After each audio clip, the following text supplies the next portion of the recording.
Hello everyone. फिर से एक उड़ते पक्षी ने बताया है कि धन लॉटरी का एक योग होता है। बिल्कुल होता है, इस बात में मैं आपके साथ हूँ। और योग होता है एट्थ लॉर्ड अगर फिफ्थ हाउस में हो, एट्थ लॉर्ड अगर सेकंड हाउस में हो, क्योंकि एट्थ लॉर्ड क्या है? पब्लिक मनी है। अगर वो फिफ्थ हाउस में आती है तो आपको सडन धन मिलता है। अगर एट्थ लॉर्ड फोर्थ में चला जाता है तो सडन प्रॉपर्टी मिलती है। अगर एट्थ लॉर्ड सेकंड में चला जाता है, जो कि हमारा ओरिजिनल जोडिक में धन भाव ही है, तो आपको सडन पैसा मिलता है। तो ये पब्लिक का पैसा तो आपको मिलेगा, लेकिन क्या हर किसी को लॉटरी का योग है और धन योग है? नहीं। आज क्या है कि दो चीज़ों में बट गया है। मैं आपको पूरी ये रिसर्च के साथ बता रही हूँ कि जो हाई लोग होते हैं वो ज़रोधा, एनसीएक्स इसमें पैसा कमाते हो। जो मतलब ज़्यादा नहीं खर्च कर सकते तो वो क्या करते हैं, बाबाओं पे जाते हैं कि आप हमें कोई नंबर दे दीजिए जो लग जाए, तो वो 5-6 नंबर दे देते हैं। और मैंने देखा, अपना काम छोड़ के इन्हीं कामों में लगे रहते। देखिए, मैं एस्ट्रोलॉजर हूँ, तो लोग आते थे जो, अरे मैडम कोई लॉटरी का नंबर बता दो। तब मैं इसके बारे में कुछ भी नहीं जानती थी।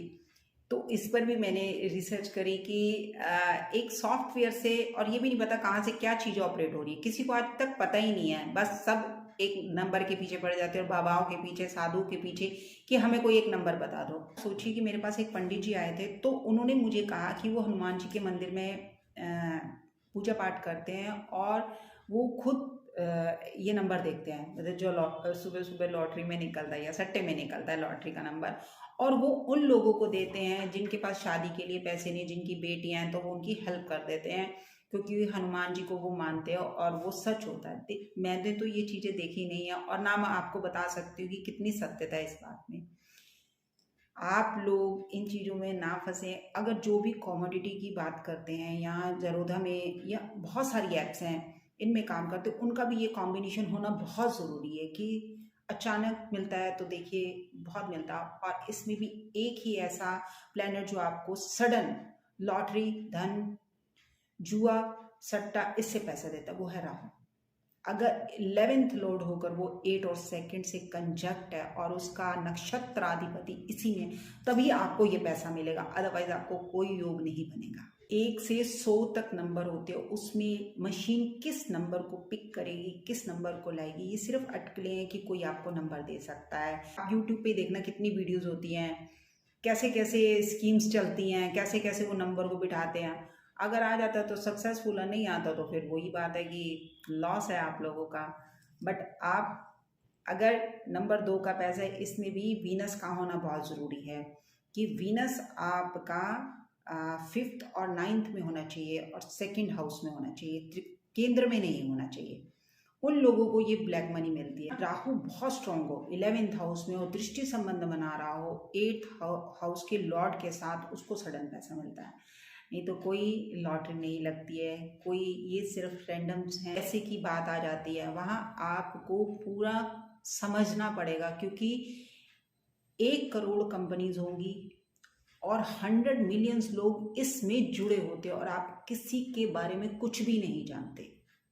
तो यहाँ क्या चलता है? लक। कॉम्बिनेशन भी अपनी जगह, तब भी आप जीत नहीं पाओगे। जाता हुआ सबको बुरा लगता, आता हुआ सबको अच्छा लगता है। तो फिर वो पूरे एस्ट्रोलॉजर पर ही, एस्ट्रोलॉजी आपको थोड़ा बहुत सपोर्ट दे सकती है बस। पूरी मुझे रिसर्च करते करते देखिए 2 साल लगे। अर्थ मार्तंड बहुत अच्छा शास्त्र है, इसको पढ़िए और इस पर प्रैक्टिकल भी देखिए। जस्ट पढ़ के भी किसी को मत बताइए, उसके बाद रिसर्च कीजिए कि क्या इसके पीछे कितनी सत्यता है। आपके सामने चीज़ें पड़ी होंगी लेकिन आपको समझ नहीं आएगी, और जब समझ आएगी तो हो सकता है कि सामने वाले में इतना बल ना रहे। राहु हमेशा 10 को देगा और 100 से लेगा, क्योंकि उसको खाना आता है, देना बहुत कम आता है। आज अगर 10 का प्रॉफिट हुआ है तो देखना 1000 बंदों का लॉस हुआ तभी 10 का प्रॉफिट हुआ है। ये सारी थ्योरी आपने समझनी है। सिर्फ इस योग पर मत चलिए कि हमारे ही कुंडली में कॉम्बिनेशन है और हम जाके सट्टा और जुआ खेल सकते हैं। और अगर आप किसी ज्योतिष से राय ले रहे हैं तो ये सिर्फ एक स्पोर्ट लेवल बन सकती है। आपको थोड़ा बहुत कि ऐसे आपको खेलना है, इन डेज में आपको खेलना है, प्रॉफिट का टाइम है, अब आप पीछे हट जाइए। जैसे जैसे वो कहते हैं आपको वैसा करना, प्रॉफिट लेके बाहर हो जाना। इसी तरह आप सच के साथ जुड़े रहें, अच्छी बात के साथ जुड़े रहें। मेरे चैनल को लाइक करें, शेयर करें, सब्सक्राइब करें। डॉक्टर किरण बाबा, अगली बार मिलते हैं अच्छी बात के साथ।